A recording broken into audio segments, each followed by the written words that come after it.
This winter, when you're cooped up inside, one of the best ways to spend some time is to pick up a good book. But with so many out there, how do you know which ones are really going to be worth your time? Well, I came here to Barrington Books to ask the store's owner, Tony Allen, to give me his top 5 picks for this season. Well, I think one of the best books going right now is Charlie Wilson's War. I should say that my wife and I saw this last week. It makes a wonderful movie. You've got Tom Hanks in the lead role and Julia Roberts.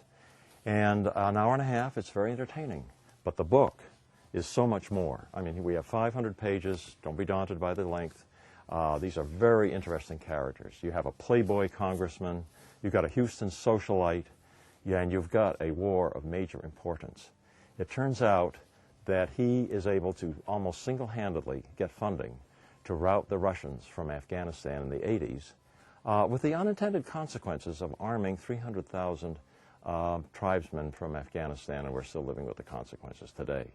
But it's a fascinating story. These characters come to life in a way that, frankly, the movie didn't quite do. This book has been extremely popular with our customers here in Barrington and the East Bay. Many of the book groups have been reading it.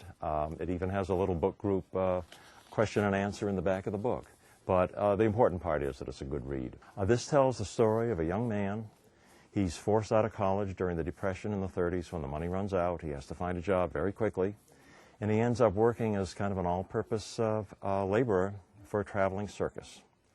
The best part of the story, however, is that the young man is now, who is now 90 years old.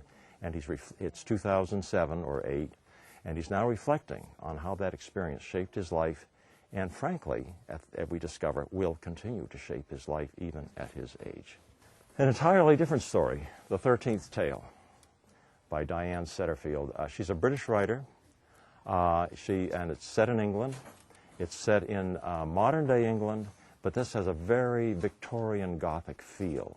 This has a lot of mystery to it, and a lot of suspense, and a lot of intrigue.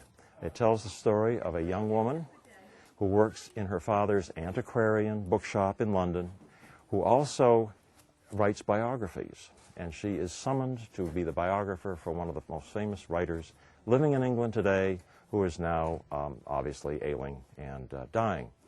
But in the course of their mutual relationship, they both discover, they share a dreadful secret. And this is it's a book for people who like books about book lovers, because of course this woman, she works in a bookshop. She's always talking about how much she loves books. It's ideal if you have someone like that in mind.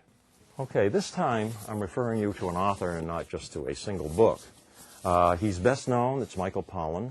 He's a journalism professor at Berkeley. Probably best known for writing Omnivore's Dilemma. This turns up on top book lists of many reviewers around the country last year. He's just come out about a week or two ago with a sequel, if you will, called In Defense of Food. In Defense of Food says, and it seems obvious, eat food, not too much, mostly plants. And one of his thoughts in eating food is that when you go into a supermarket today, there are thousands of food-like substances. He's saying, eat the food, not the food-like substances. And he tells you why. The earlier one, The Omnivore's Dilemma, which is, I say it's earlier, but it's still very current. People are still reading it omnivorously. I don't know. But at any rate, this is really, the omnivore's dilemma is that human beings, like a few other species on the planet, rats are included here, can eat just about anything. And they can choose. And the problem is what to choose. That some stuff is much better for us than others. In this case, this is a little different from your usual diet book. He's really talking about where the food comes from, and how it arrives on our plate, and what processes it goes through to get there.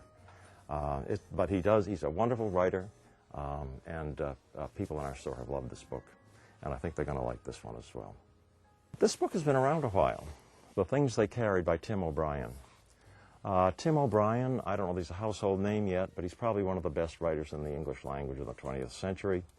He's an American writer, and I'm tempted to call this a Vietnam War book, except it only happens to take place among soldiers who are in Vietnam. It's really just terrific writing about people that you know, and I think the mysterious part that we all carry with us. The things they carry malarial tablets, they carry love letters, they carry mine detectors, they carry illustrated Bibles, and some of them even carry dope, but they also carry memories and they carry hopes. And that's what Tim O'Brien is focusing on, what makes us all unique.